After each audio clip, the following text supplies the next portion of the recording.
Hey, what's up guys? It's Nick from A Few Men and Chuck, and I just kind of wanted to, I know in my other video I mentioned that I'm not the biggest fan of Black Ops 2s, but I thought I would put up kind of a commentary gameplay, kind of explain my thoughts behind why I don't like it, explain what I do like, and just kind of commentate on this gameplay here. You can see I start off, I'm a big fan of, I really like what they did in Modern Warfare 2 with the ability to have a shotgun as a secondary.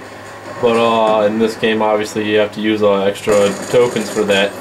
And I guess on that note, I will jump off to things that things about Black Ops 2 that kind of off put me, kind of turned me off, if you will.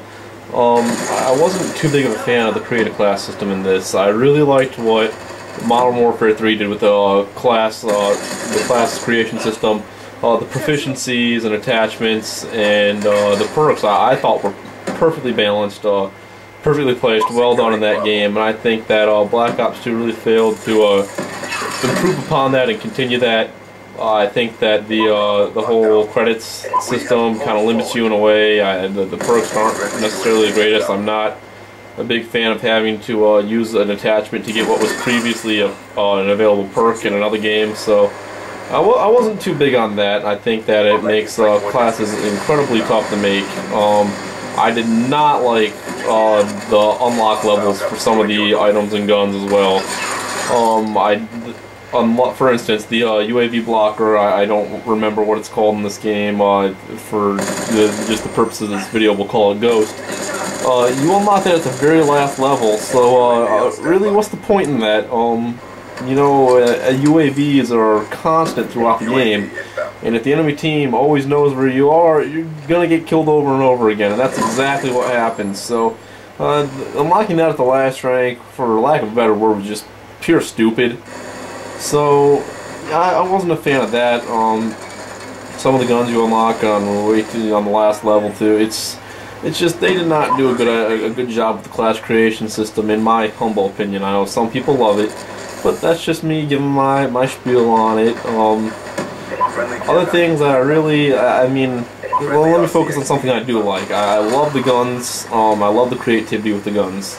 I love how they look. I love how they feel. But that also is going to lead me into another problem here. Is it often feels like it takes a massive amount of bullets to kill somebody. You can shoot them 4 or 5 times, if not more than that, and sometimes you don't kill them, and nothing's more frustrating than putting half a clip into them and having them turn around and just boom, kill you. So that's the main reason why I don't play this so often, is because while I do like the zombies mode on it, when I'm alone or I don't have anybody to play with on Xbox Live, because let's be honest, everybody knows I have no friends, so it's you know, multiplayer is what you gotta do, right? I gotta pause for the sick shotgun.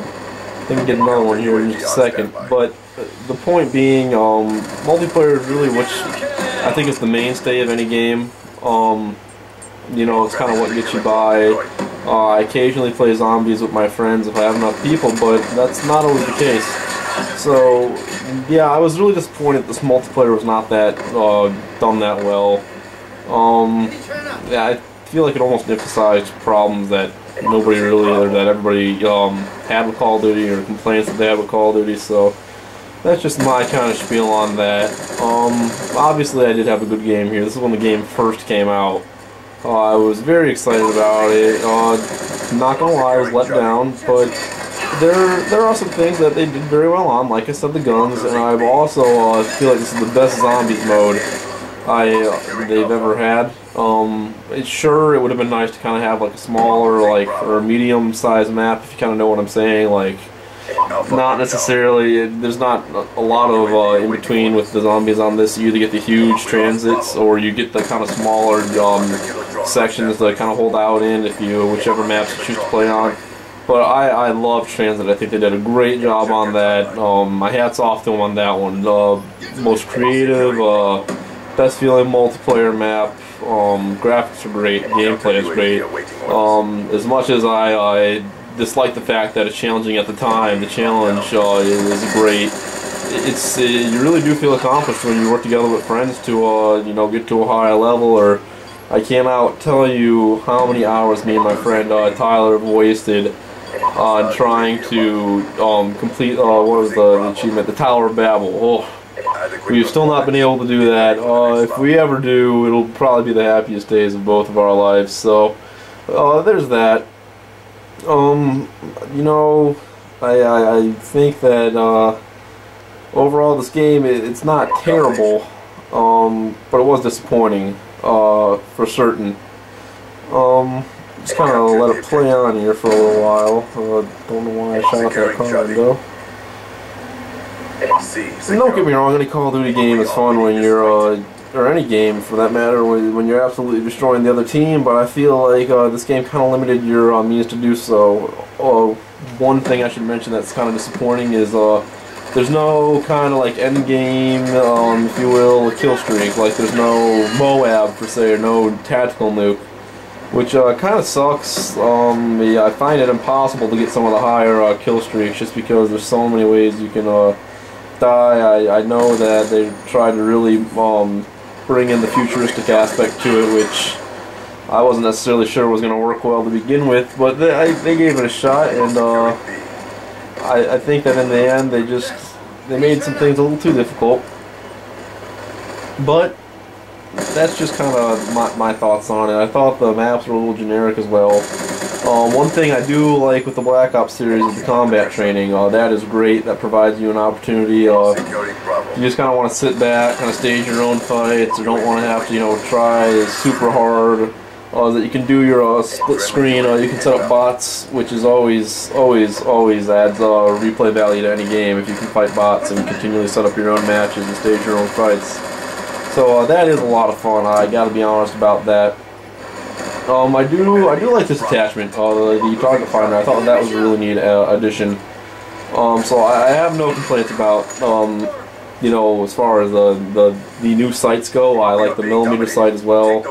I think that was a really neat addition. But again, unfortunately, you unlock it at the last rank or close to it, I'm pretty sure. So my thought is what's the point? Just like getting golden camouflage on a gun, which they made very difficult in this game as well.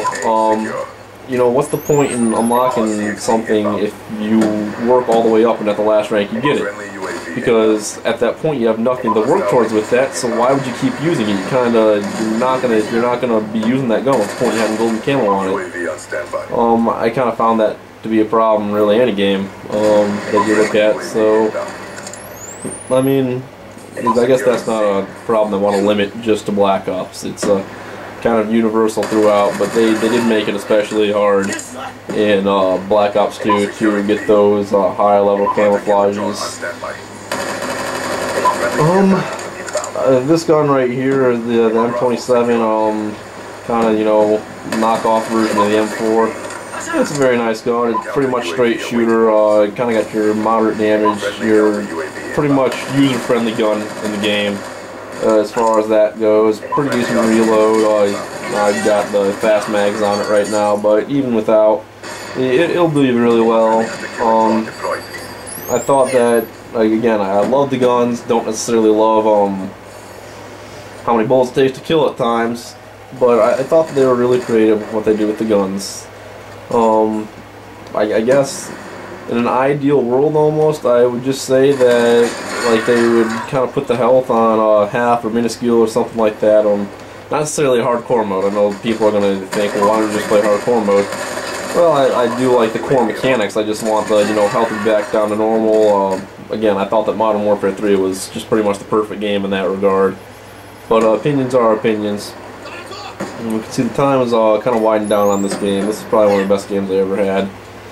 See if I can check my, yeah, 36 kills right now. I believe my best game I got close to 100 kills. But those games were few and far between, trust me. This game is probably just mostly the result of a whole bunch of new Call of Duty users climbing on once the, you know, it was around Christmas time and all that jazz. And as you can tell, well, that was a nice stack up there. So these guys, I know a couple of them have shot, like, they had the dead drop on me, and I ran right by them, and they just completely missed, and I took them out. But yeah, at this point, I was just kind of trying to put the pedal to the metal. It was obvious we were going to win. it was obvious that I was probably gonna, you know, be game MVP. And while I don't want to, I try not to invest too much to my KD, but I do value and take pride in my kill-death ratio in the Call of Duty's games. So any opportunity that I get to give that a boost, I love to take advantage of. So safe to say I'm having a pretty decent end of this game. They just kind of keep running out there. I don't know if I eventually get taken down, but this is a good game, match at least. When it's going good, it's going great, but unfortunately, in my opinion, too many things were let down. But, you know, play what you want to play, and that's all I really have for the Black Ops 2 kind of review / commentary, more review and spiel than anything else. But I do appreciate your view. I ended with 50 kills, 14 deaths, 3 captures, and 20 defense. So my buddy Tyler, I should mention, went 37, 2, and 4 on those same lines. But thank you very much for viewing.